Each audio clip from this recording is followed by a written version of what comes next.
Okay. Is, of course, when the Nachmanson, the interrogators were themselves grandchildren of Chassidim, some of them. So one of them said to the they had these interesting conversations in Yiddish. So one of them said, when the Frierdiker Rebbe made a decision, he writes in his diary that he will b'shum eifin not cooperate with them, which for his own dignity and for his own, to keep strong. He only spoke Yiddish, all kinds of things. Tefillin. So one of them, said to him, Rebbe, what do you think? Who's going to prevail here? So the Rebbe, said, yeah, we'll see who will prevail. Mitzen ver vemen. That's what the Frierdiker Rebbe answered. Many, yes. Yeah. And to me, it's amazing, even from the most skeptical point of view, they way to just make it lower so it doesn't have the.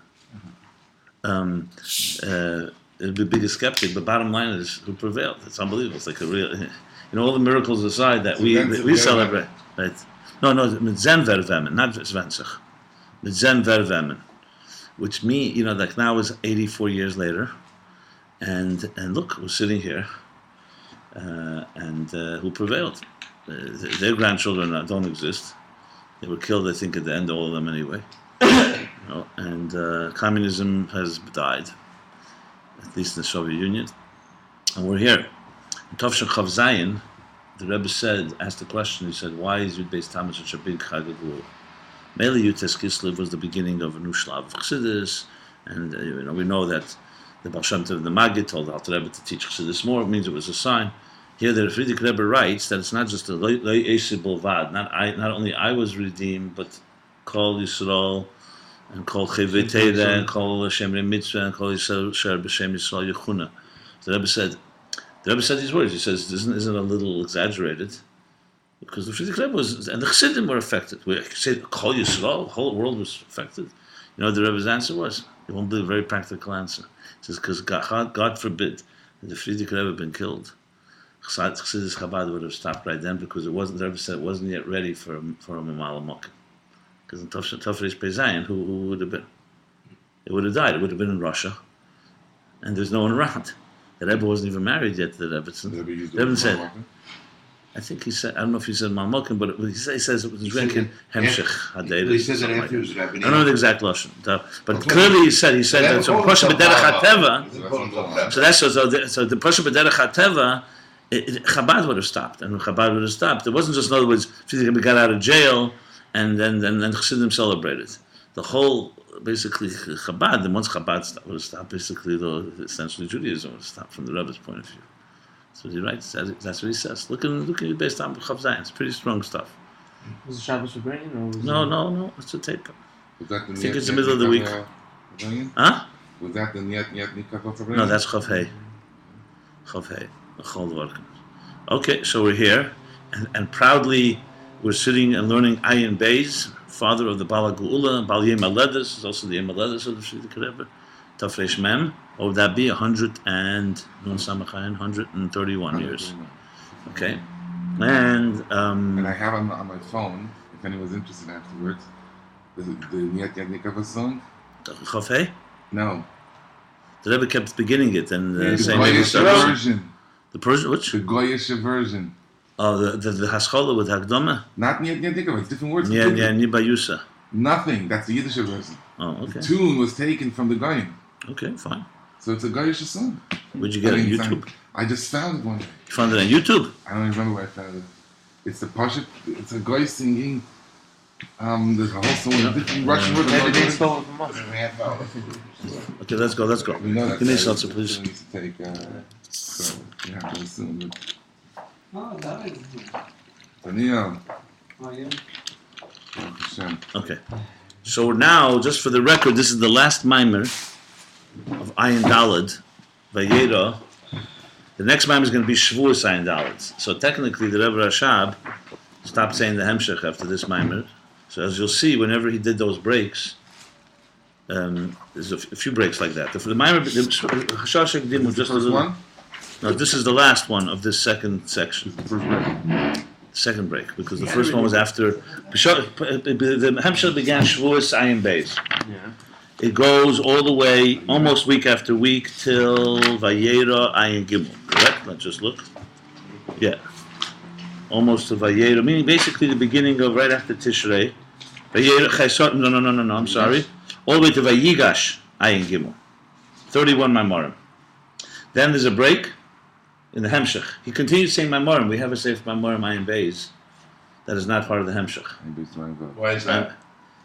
Because the Hemshech was, whatever reason. Hemshech was one set of memorim and those. Yeah, and No, he continued. in other words, it was a different type of thought evolving. Yeah, you don't even see reference to the same ideas. Okay. Remember, he wrote the Hemshech before he ever said it. And the second part starts in Vayigash. That's part one. No, then the second section is Maimer 32, begins Shavuos Ayin Gimel. Look in there, you see. And that continues to what we're now up to, Vayera Ayin Dalet. That's how many Maimorim, Lamed Dalet to Nun Vav. Nun Dalet, 22 Maimorim. 35. I'm sorry, 25. 22. Lamed Dalet. Yeah. I'm sorry. And then the next one will begin again Shavuos. So it's interesting. Shavuos is like the When he has a break in these ones, is a pickup in the other yeah. ones? No, yeah. Remember, a lot of times he traveled. Often after Tishrei, the Rabbi would travel, and Shavuos they'd come back, and that would go until Tishrei, and then they would go They would back. travel in the winter, or they go away for the winter, actually? Yeah, I have to look exact history. I don't remember. The second has what? Another Hemshech? No, It's the same Hemshech, but how far? Once it goes Shavuos, I think Ayin Daled. Yeah. I think it goes all the way. I think there's no breaks So. till the beginning of Ayin Vav. I'm almost sure. Wow. I don't have it in front of me, but I'll look. But the point I'm making is what he did that these break. Remember, the Hemshech itself was written before, nothing to do with these dates, because he wrote the whole Hemshech without the beginnings and the ends and the Kitzurim as one flow. So if you really read without the beginning and end of each Maimer, without the Parsha, you have one flow. The Rebbe Rashab wrote it that way. That's why you'll see sometimes it actually helps Havana when you see what he writes in the beginnings and ends. Sometimes it helps understand because he wrote it on the second bound, so to speak. So he's like summing up a little differently than when he wrote it originally. It's like going back to it. It's really very helpful, actually. I find in Samach Vov extremely helpful. Sometimes one line, because he's writing it now almost months later, the same union a different way a little. So the Kitzurim of the end of the Maimorim have sometimes a little twist that helps the Pshat. I could show it to you in different places. The beginnings of them start with the parsha of with the. The beginning is the parsha, but the end, when he answers it, he's answering it al pi the maimer that he already had written, Right. and so on. And here especially because the Rebbe Shab also went on a second. But in general, the Rebbe said to print the Tanya Madura Kama. So one of the reasons he said, even though the Alter Rebbe that's only his first version, when you see the Madura Kama, you understand the Madura Basra a lot better. Because you see the Havamina. Here you see the Rebbe, like when you see the Hagos of the Rebbe later, his own Same thing. thing. You see when you make a sikha, you see where the Rebbe corrected certain things. You kind of see Yeah, no, but I'm talking about if it come back to 6 months later or 3 months later, it's a whole different thing. Reverse. Yeah. So B'kitzur, but what you do find is at the end of these sections, like Vayera, this is going to sum up the whole concept of Mamutzayim. And then he starts Shavuos again. He goes back to Vahi Uman, the thing that he was speaking about much earlier. So you see, it's almost like he's definitely respecting the structure based on these breaks. It's just good to know, because I'll tell you why. When you swim in such waters, you want to know where the breaks are, like where you can stop and say, okay, this sugya, another sugya begins. I mean, it's the only way to really climb such a mountain. I mean, to me, it's tremendously helpful to know that, because then you say, okay, finish this subject, now we go to the next one. Now remember, all this is, okay, so where are we up to? We're winding down, basically, the whole issue of Keteris, the two level of Keteris, which we learned the last few days. And basically the Keteris of Yom Kippur and the Keteris of every day. He's going to say it here in the Kitzur, so I don't have to repeat it because he's going to sum it up himself, which reaches the two levels of Chochmas Tima. The inner is Chochmas Tima, Pnimi is Chochmas Tima, which the Reach, especially of this left nostril, reaches the Etzem of Chochmas Tima, and Keteris is also Reach, but that's the Reach of the right nostril, reaches only Chitzenis Chochmas Tima. That is essentially what we're addressing. And remember, it's all coming back to explain the two levels of Chochmas Tima as a mamutza between the Maitzel and the Natzalim. That's the gist of it. The gist of it. And and it's all the theme consistently is memutza. Because even here, I just was thinking what we learned yesterday about that the nose is the shar hamechin. So the nose is also memutza. It's a memutza between an interface between the brain and the chayes of the person. We learned the whole thing about how chayes is tali and halacha not in the heart. Between the brain and the neshama? No. Well, the neshama he says goes through the meichin, through the nose, through breath. Yeah, the nose is shar hameichin. So it is a memutza between the neshama and the goof then. Yeah, exactly. Wow. Yeah. It's a machlokes. It says clearly it's a shar hameichin. Oh, in a certain case. He doesn't bring here the respiratory system. the bottom of Taf Mem Ches. Or the vascular system. Yeah, but here he brings clearly. He says achos.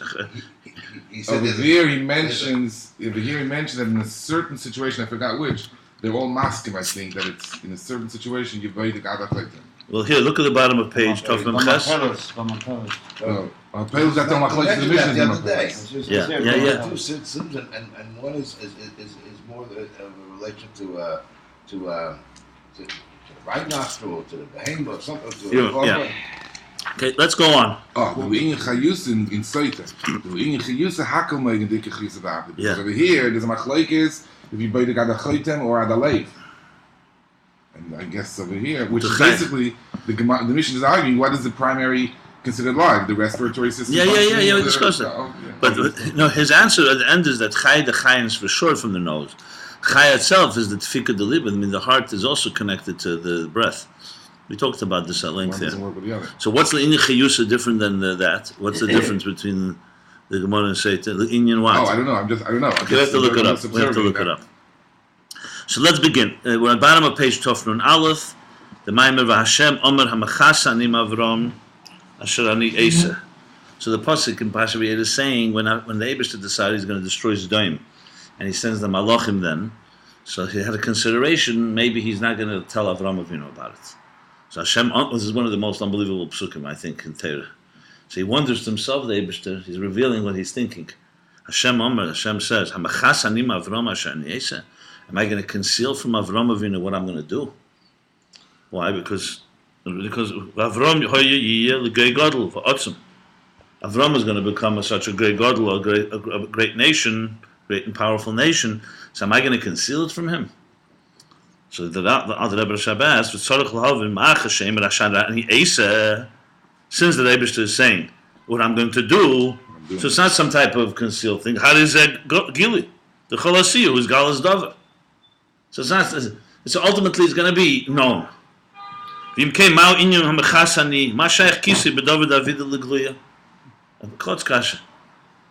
is going to find out anyway, because he's going to destroy his dime.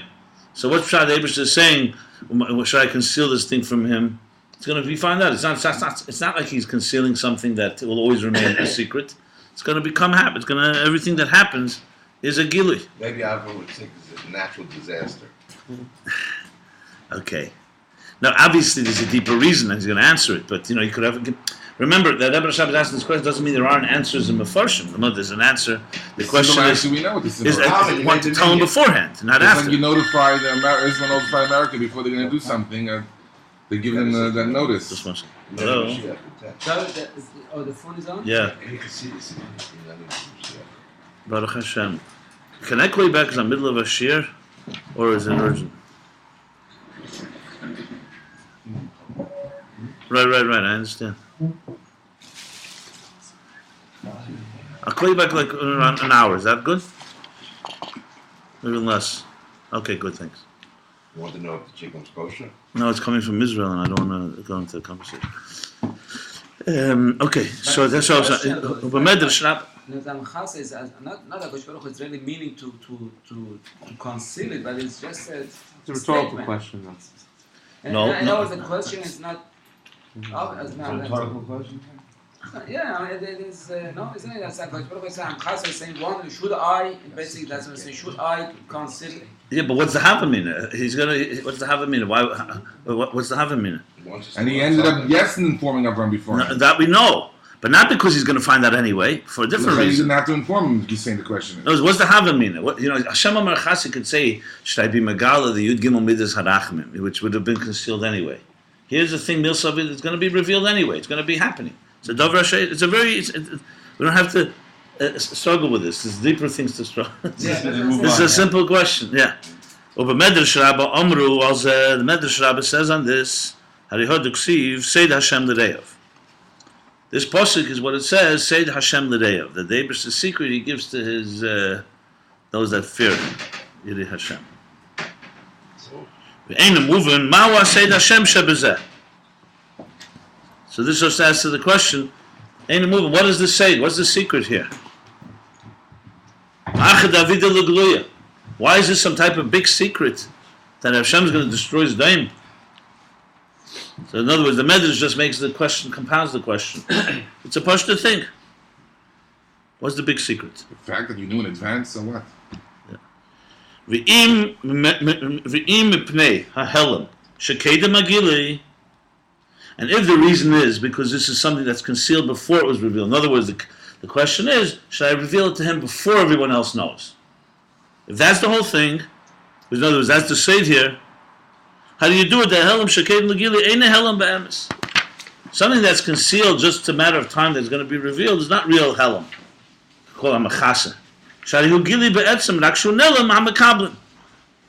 Because something that's going to be revealed tomorrow, let's say, the next day, yes, but it's concealed from us, but it's not, you can't call it helam. It's revealed. It's just a matter of time. It's only revealed. It's only concealed from the people, from the Makablim. That's the way. That's not considered a real helam. There's always a time between something, whether it's But when you say that, Eibishter says mechas a seid, you mean a seid that is be'etzem, some type of deeper secret. That's what he's leading. He's building the case for that. Clearly, the Eibishter said, "I'm going to conceal it." It wasn't just about a fact that he's going to kill his daim, destroy his daim. The Rabbi is trying to establish here that there's some deeper secret that Eibishter wanted to reveal here. Because you don't say I'm a chas on the Eibishter just on the thing, like he's just revealing to somebody what he's going to do tomorrow. That anyway, everyone's going to know. Bottom line is, after his daim was destroyed, did Avram know something more than anyone else knew? Clearly, there's something that the Eibishter was thinking. Should he conceal it from him? Should he not? Rabbi Rashab is trying to figure out what that is. I don't think you have to overanalyze it. It's just a straightforward thing. To say the Hamachasani, say the Hashem on something that is going to be revealed anyway, what does it mean? Also on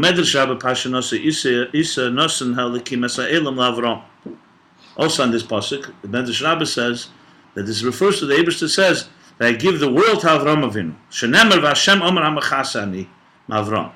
The fact that Hashem said I may have concealed it, and He doesn't, is a way of Him giving Avram the world, like a type of control over the world. So here the question is, where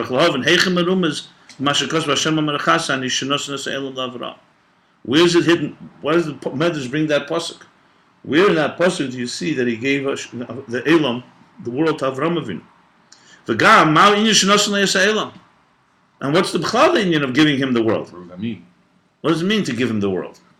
And what's the chiddush in this? It says in Kehalos clearly, Shemaim Shemaim Lashem, v'ha'aretz nasan l'bnei Adam. The Eibishter gave others to all be human beings. So what's the chiddush here saying He gave the world to Im Ken Ma'u Yishchadish Nasan Alakim Masa'el Avram? Gam tzarech lahav v'mashakos v'Avram hoyehiyeh. What's the chiddush that He told him in advance? Anyone he's going to find out, like everybody else. Yeah. What's the chiddush that He gave him the world? Everyone has the world. Im Ken Ma'u Yishchadish Nasan Alakim Masa'el Avram. Gam tzarech lahav v'mashakos v'Avram hoyehiyeh. There's going to be a goy gadol. There's going to be a great nation. We also have to understand that the mashmos se'inyan shein shayochim zelazeh. The mashmos of the pasuk is that should I conceal? I'm not going to conceal it from Avram because he's going to become a great nation. The lefish mechasa nim Avram al kein Avram hoyiyeh goy gadol, or the opposite. Because he's going to conceal it, that's why Avram will be a goy gadol. Tzarich l'hov ma'al shaychas inyanim zelazeh. Bottom line, what's the connection of Avram becoming a great nation with this whole dialogue that Eibishter had with himself, whether he should reveal or not reveal to Avram? Anyway, that's the questions. To understand all this, you have to be magdim, you have to preface that which we learned earlier. Okay, now we're going back into Atzilus and higher. And in Chachmas Tima, yesh beis madreges, chetzenis and pnimis. Then in Chachmas Tima, there are two levels, external and pnim, an inner. The chitzeni is chachma stema b'chinas moka lechachma datzilis. Remember, let's just define it in simple English.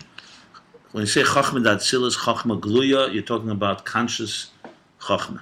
What does it mean in our cases? When an idea falls into your head. You get an idea, that's chachma gluya. What makes a gluya? You're aware of it. Let's just define it, simply. You're aware of it. As soon as you're aware and conscious of something, it's called gili. But where does it come from? That's the question. The answer is, we all know ideas don't come from nowhere. They come from a place that we're not aware of. What they call today the unconscious. So when a thought falls into our head, long before the psychologists of today said unconscious, we always knew kayach ma. Chachma is like a spark. The expression we use like a spark, a light bulb. Where does the light bulb come from? So just like a light, we know that there's electricity that you can't see. All we're doing is really tapping into it. So what you see in conscious is like the tip of the iceberg that shows that there's something concealed. That's called chachma stema. I just want to spell it out in simple things. It shouldn't remain at some obscure level. Obviously, in Ruchnius, it's 2 levels in Alakus. The Eibishter also has chachma gluya, how he creates the world and reveals his chachma to us. And chachma stema is like the concealed. Just to use a simple Gashmistic example, if someone's teaching you, let's say the Rebbe gives you Heirah. He tells you, here's what I want you to do, A, B, C, D. So what he's telling you is the chachma gluya. What he's not telling you, what's in his mind, the plan, is the chachma stema, so to speak. So also Hashem works that way. There's 2 levels. So chachma gluya, that's called chachma vatzilis, is rooted in chesenius of chachma stema. And here the plot thickens because there's one more level. There's the pnimius of chachma stema. So in the concealed itself, so-called, there's also 2 levels. And trust me, it's not just 2, it's endless. But the 2 just to make it a little digestible, right? Here he's saying in the chachma stema there's 2 levels? No, chesenius. Then he says, v'gam zeh hu l'mayla mebchinas chachma v'bchinas makif. Even chachma, even the chetzenis of chachma stema is also higher than chachma and is a form of a makif. You see here he adds, like this, for example, this piece that we're reading now, this was not written in the original flow. So here he's adding things that he did not say before. This parentheses is an example. The im heyeshe b'chinas pnimi, he's actually answering a question that I had yesterday when we were learning it. The im heyeshe b'chinas pnimi, l'chere chachma is pnimi. Chachma is not makif. Chachma is from the Keiches Pnimi. Chachma being a das through Malchus is Pnimi. Keser is Rotzen and Tainung are Makif. Which we know. Reach is Makif. But the Ime Yesh B'chinas Pnimi had is a Mekomok B'chinas Makif, Hainu Makif the Er Yosher. So even though Chachma Be'etzem is Pnimi, when we talk about Chachma Stema, the Fier Chachma is a Makif. So just one thought about that. He says in L'Kutei Torah in Vaskanon, it's a very important klal to know. When we talk about Makif and Pnimi, question is asked, are they like absolutes? Something's a makif and something's a pnimi, or is it relative? Meaning, right. Is it, for example, what is makif today, what you don't understand today is makif, and tomorrow you understand it, so that makif becomes a pnimi, and now there's a higher makif. So the answer is both are true. Both are true, meaning there is a relative makif and pnimi, but the bottom line, it says all the igulim are shaders from igul agadol, so all the makifim have a connection to each other. There is also a fundamental thing that always remains makif. So does it mean that there's a makif that becomes pnimi when a person's scaling get bigger? Yeah.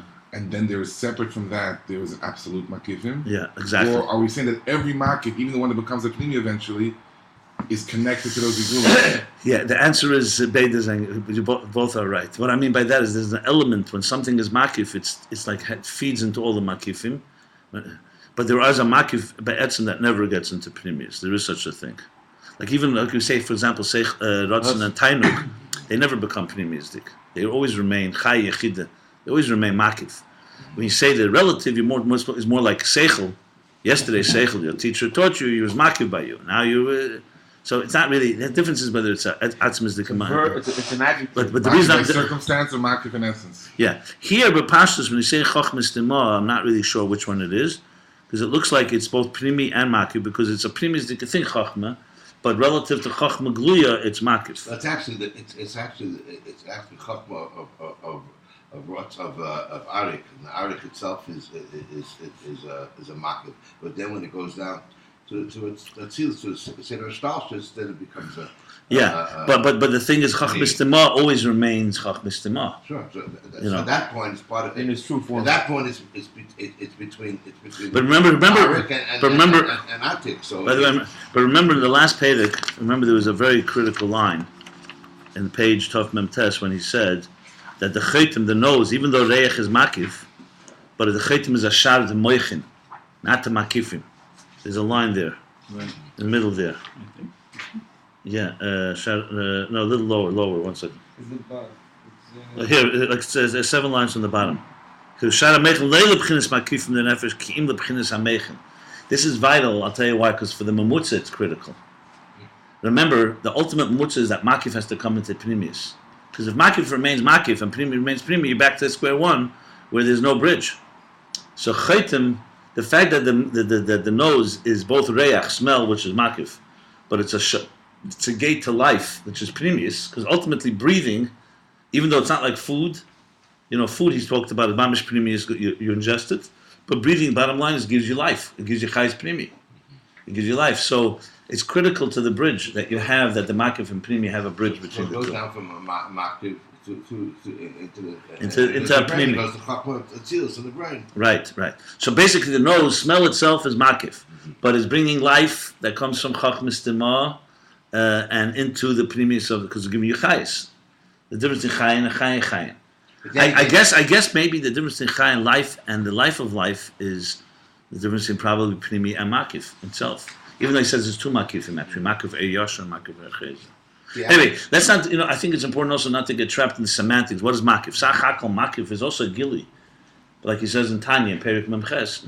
It's a gili that's so above us that it cannot be identified in one particular. He says Seviv Kalam doesn't mean it's not here. It's here, but you can identify that it's here and not there. And it's affecting you. Yes, but you are just not aware of it. You're aware of it, but you're not aware of it. You can't place it. Yeah, it's true. Otherwise, it can't be called a gili. Somewhere you're aware of it. No, makif and gili are not mutually exclusive. Makif can also have a gili element, but it's not. It's a gili b'efa makif. I mean, listen, Tanya says it a little one way. Here, the bottom line is that Okay. As he said, it's true. He doesn't know why. Yeah. I mean, it's similar back to the muscle of the nefesh. You're saying with the breathing, you're ingesting the oxygen that goes into the blood. Which but I'm talking about how he said in the Maimer here, he distinguished it from karbonis, which is mamash eichel pnimi that become. Right, but the oxygen goes into the blood, which is. Okay, so then how do you explain the difference in reich and eichel? According to that, you're bringing this to how they compare it. Because it's not tangible. It's something that you can't see. It's not. Yeah, but I'm saying you're using the asus of the Rebbe Rashab. The Rebbe Rashab says reich.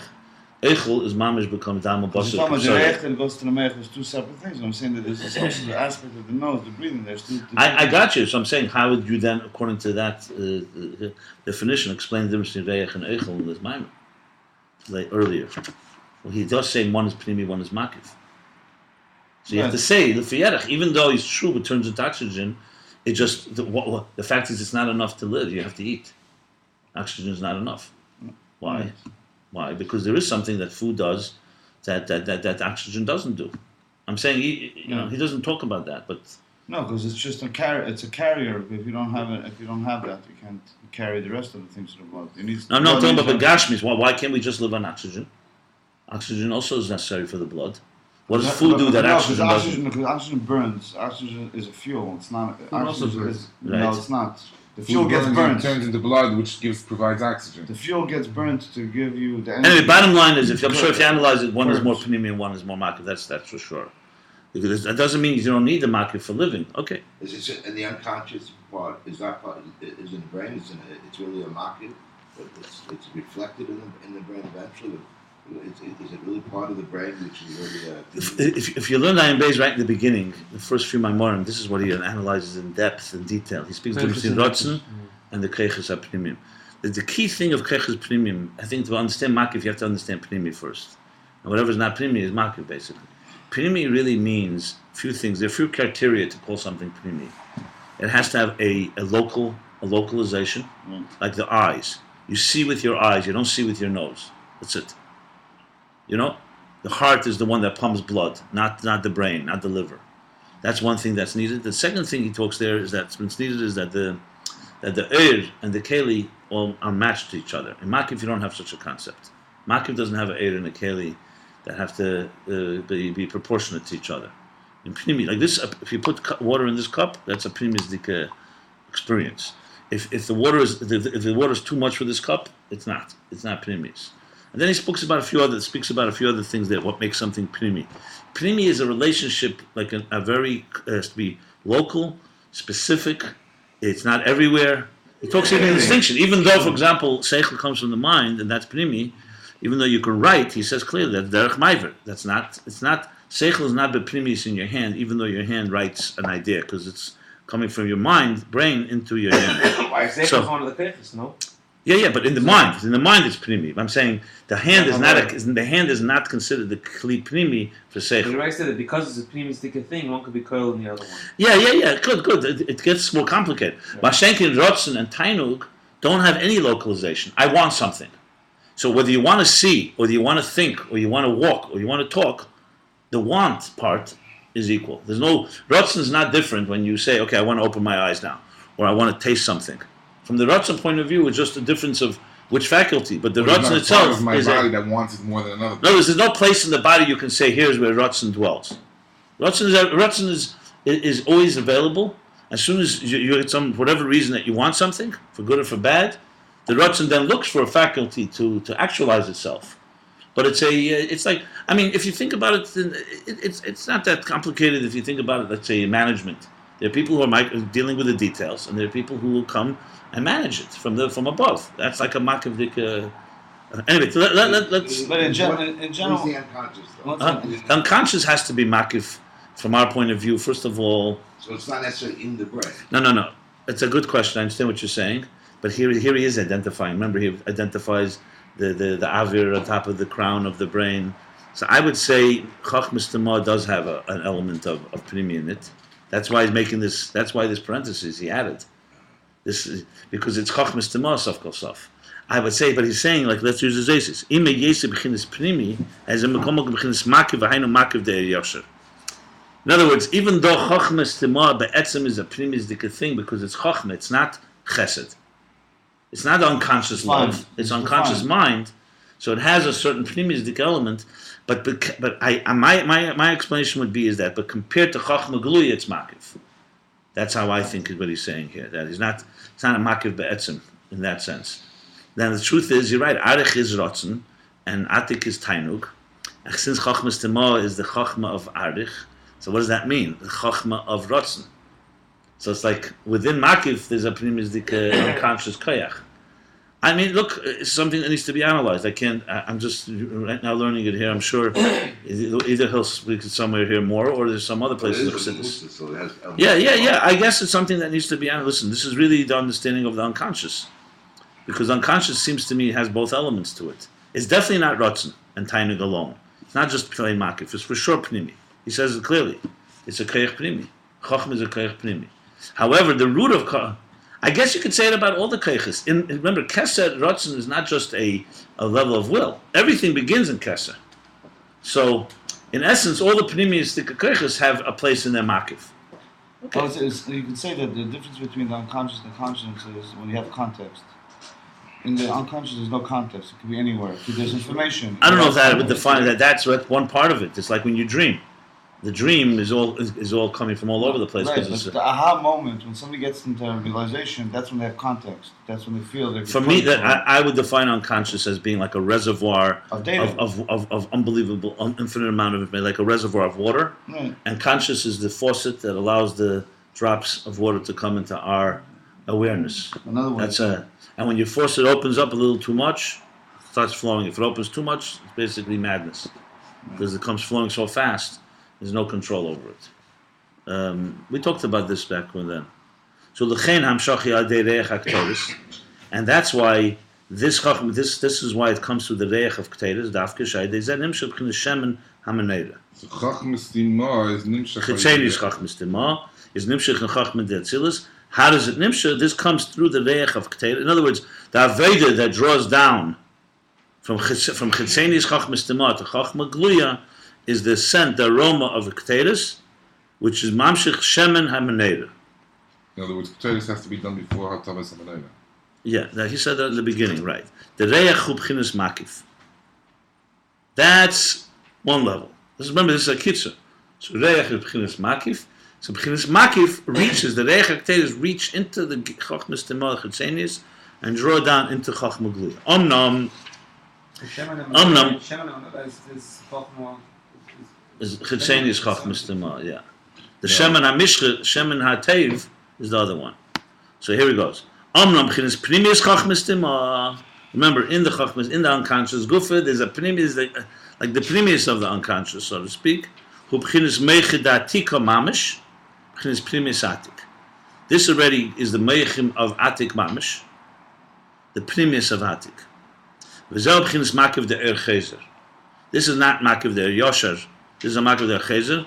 Shesosam V'nelam Ba'etzem. Remember, Makiv de Er Yosher is more of a concealment. That's the Fi'er of the Gili. It's not fundamentally concealed. This one is fundamentally concealed. And to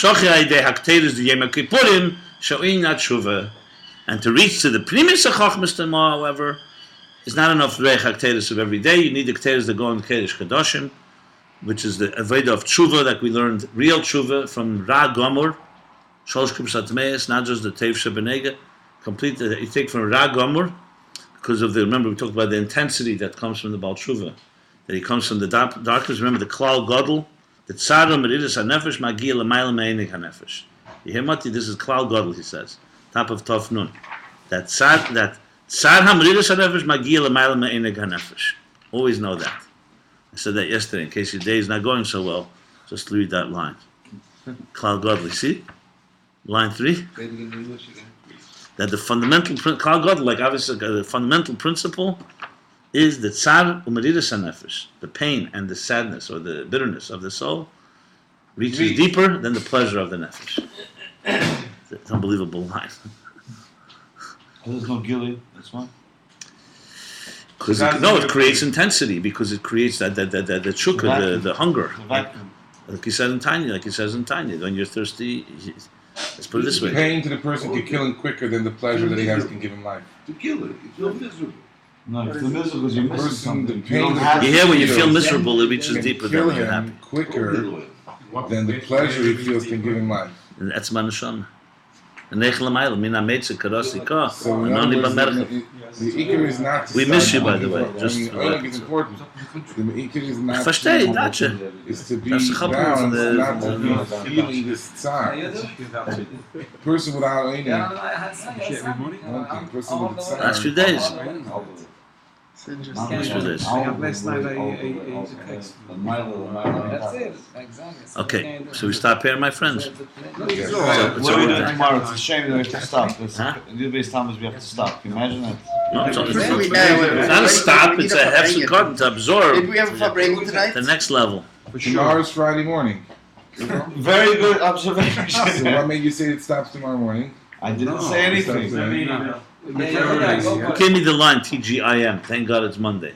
You have that? Anyone has that feeling? Tomorrow's going to be here. I don't know. We didn't discuss it.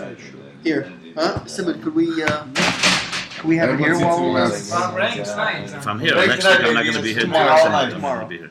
2 weeks, I may not be here. for tomorrow? Tomorrow's fine. So tomorrow's Shoot for a few days. You're pressing buttons. Big time buttons. Could we have a fabrengen